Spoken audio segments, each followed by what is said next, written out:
अस्सलामुअलैकुम। वीडियो को लाइक करें, राही निजात प्लस चैनल को सब्सक्राइब करें, साथ में बेल आइकन जरूर दबा दें ताकि आने वाली वीडियो की नोटिफिकेशन आपको मिलती रहे। और अंग्रेज ने हमारी बेटियों को नंगा करने की कोशिश की, बेहिजाब करने की कोशिश की, वरना इस्लाम की तालीम तो अपनी जगह, खुद हिंदुस्तान की तहजीब में पर्दा है। हिंदुस्तान की सरजमीन पर जो कहानियां मशहूर बयान की जाती है, उन कहानियों के अंदर या क्या ये कहानी नहीं, जो लोग आज हिंदुस्तान के वफादार बनने का दावा करते हैं, उनको ये नहीं पता कि यही हिंदुस्तान की तारीख है। हिंदुस्तान में एक बादशाह था जिसको दुनिया राम के नाम से जानती है। उसकी बीवी थी, उसका नाम सीता था।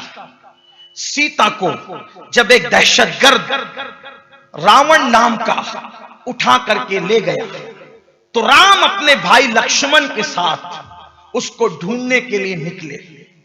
यह हिंदुस्तान की तारीख है।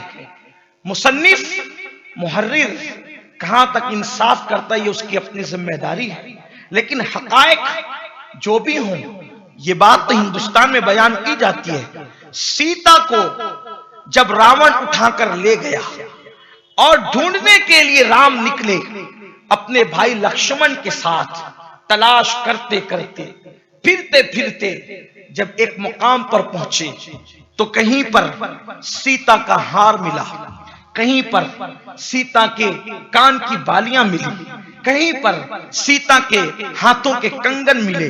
राम उठाते रहे, आगे बढ़ते रहे। यह निशानी थी कि सीता कहीं मौजूद है। सीता जिस वक्त उठाकर ले जाने वाला ले जा रहा था, तो कहीं अपने गले का हार, कहीं अपने कान की बालियां, कहीं अपने हाथों के कंगन वो डालती रही। क्यों? उसे यकीन था कि कोई ढूंढने वाला आएगा तो इन निशान पर चल करके वो मुझे तलाश कर लेगा। जब हार देखा, राम की बीवी थी, राम ने पहचान लिया ये सीता का हार है। का बालियां देखी, राम ने पहचान लिया सीता की बालियां हैं। कंगन देखे, राम ने पहचान लिया कि सीता का कंगन है। लेकिन जिस वक्त पाजेब की बारी आई, तो लक्ष्मण ने अपने भाई राम से कहा, भैया ये तो भाभी का पाजेब है, ये तो भाभी का पाजेब है। मौर्रिक लिखता है कि लक्ष्मण से पूछा गया कि तुमने अपने भाभी का हार नहीं पहचाना, तुमने अपनी भाभी की कान की बालियां नहीं पहचानी, तुमने अपने भाभी के कंगन नहीं पहचाने, तुमने अपने भाभी के पाजेब ही कैसे पहचाने? हालांकि भाभी का हार भी तो पहचाना जा सकता था, भाभी की कान की बालियां भी तो पहचानी जा सकती थी, भाभी के हाथ के कंगन भी तो पहचाने जा सकते थे, लेकिन तुमने कुछ नहीं पहचाना, पाजेब भी क्यों पहचाना? तो लक्ष्मण ने अपने भाई राम से कहा कि मैंने अपने भाभी के पाजेब के पैरों के सिवा उसके पूरे वजूद को कभी नहीं देखा था।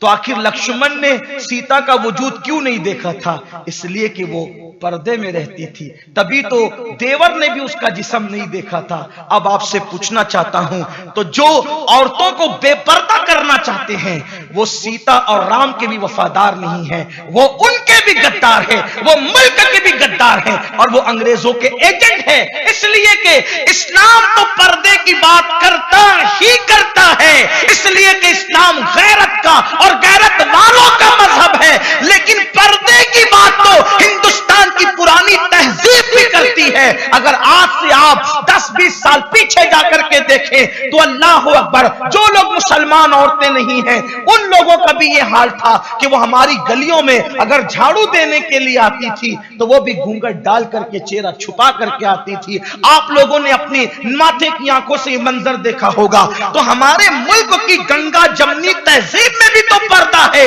अगर आज लोग पर्दे की मुखालफत कर रहे हैं, तो हिंदुस्तान की गंगा जमनी तहजीब की भी मुखालफत कर रहे हैं। लेकिन अल्हम्दुलिल्लाह हिंदुस्तान की मिट्टी में हया है, गैरत है। हिंदुस्तान की मिट्टी के अंदर जो है, अल्लाह अकबर, औरतों के साथ मोहब्बत है, उल्फत है, प्यार है। कभी भी हिंदुस्तान की सरजमीन पर हिंदुस्तानी औरतों के साथ कभी जुल्म नहीं हो सकता।